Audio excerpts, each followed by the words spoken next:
story goes back to the gold rush in California of the mid-19th century. The gold rush really sparked and hit its peak in 1849. That's why people in San Francisco are often called the 49ers. It's kind of a nickname. The NFL team's called the 49ers because when the gold rush hit, San Francisco went from being this tiny little outpost, podunk country town to having thousands and hundreds of thousands of prospectors from all over the world end up in that place trying to dig and unearth gold and to make it rich. It's a true story of one such prospector. He was an Englishman. He went out to California. In fact, he sold pretty much everything. He bankrupted himself, and he went out to the gold fields in order to make his fortune. And he was one of the very few lucky ones, after a lot of arduous digging and mining, come across gold. Enough gold that would set him up for the rest of his life. He would never have to work again. He could take care of himself, his family, his relatives, distant relatives. He was well and truly set up. So he packed up the mining gear. He decided he was all done and dusted, and he thought what he would do was he would take a circular route around the continental US. When he arrives on the East Coast, he'll take a ship back to England, and he'll just live in the lap of luxury for the rest of his life. His circular journey around the US ended up at the Gulf of Mexico in a fledgling city called New Orleans. In 1850, New Orleans was one of the very last places where the tragic and horrific slave trade was still being engaged in.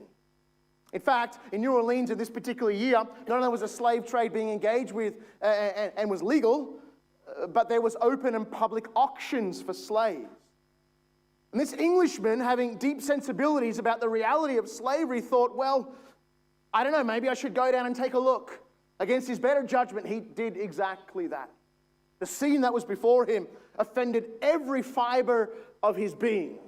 This cattle trade of slaves, of humans that bear the image of God, deeply vexed him. But he couldn't turn away. He couldn't walk away. He felt like he was glued to the spot.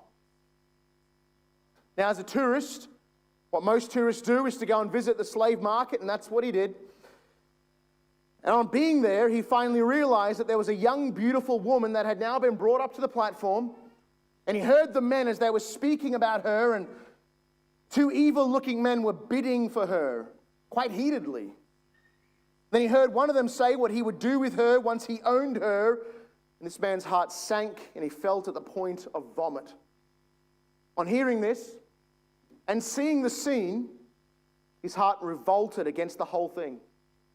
Finally, when the bidding of these two miscreants was reaching new heights in the auction, this man couldn't stand it any longer. He walked over to the auctioneer. This is a true story. And he secretly motioned to the auctioneer, wrote on a small piece of paper and handed it across a figure of money that was exactly twice the amount of the last bid. Utterly beyond anything that had ever been paid for in that market for a slave. The auctioneer said, "Have you actually got that money?" Came back and he said, "Yes, I've got the money." So the bill of sale was made. This Englishman went over to the block to take the woman that he'd purchased. And as she came down one step and stood just about level with his eyes, she had a mouthful of phlegm. She spat right full in his face and hissed through clenched teeth, "I hate you." He said nothing.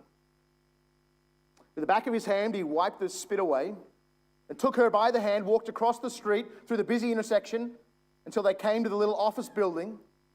She couldn't read. She was quite illiterate, but she'd acquired enough English to have some form of conversation. He walked in and began to speak to the clerk behind the desk. And the clerk began to protest. The clerk insisted that it's the law. He said, "I insist." Finally, the English miner returned. He paid some money.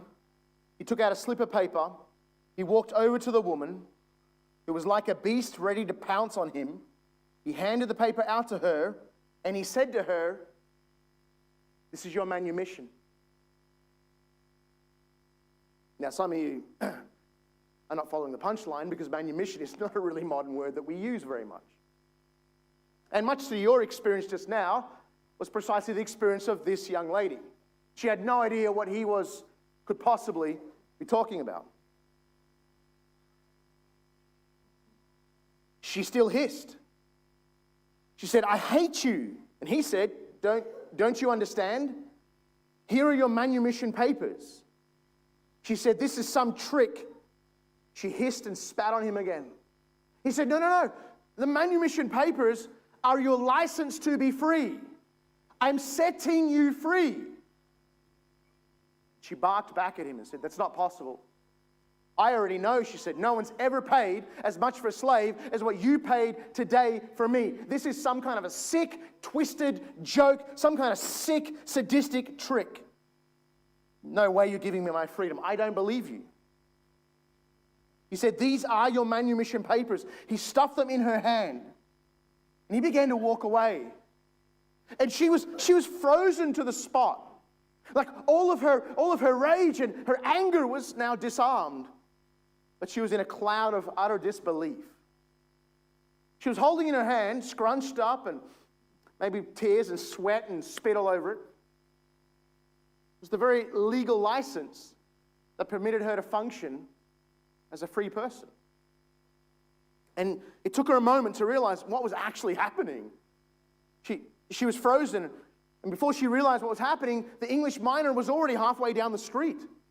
He was leaving. She ran after him. She finally caught up with him. She said, stop, mister, stop. Do you mean to say to me that you bought me to set me free? He said, yes, that's why I bought you, to set you free. Tears welled up in her eyes that hadn't known tears for a long time, and it spilled over. The stormy, firm face softened, and then she fell down to her on her hands and knees. And she reached down and grabbed those dirty old miner boots, and she's weeping and weeping and weeping. And she can't stop saying, you bought me to set me free? You purchased me to set me free? And then after a minute, 2, 3, 4 minutes of this scene, which was getting quite awkward, the miner standing there in the middle of the busy street in downtown New Orleans, and people are looking on. It's a very bizarre situation. And finally, after she gathers herself and she pulls herself together, and she slowly looks up, and she slowly stands up, and she holds him by the shoulders. She says, you bought me to set me free? He said, yes. Yes.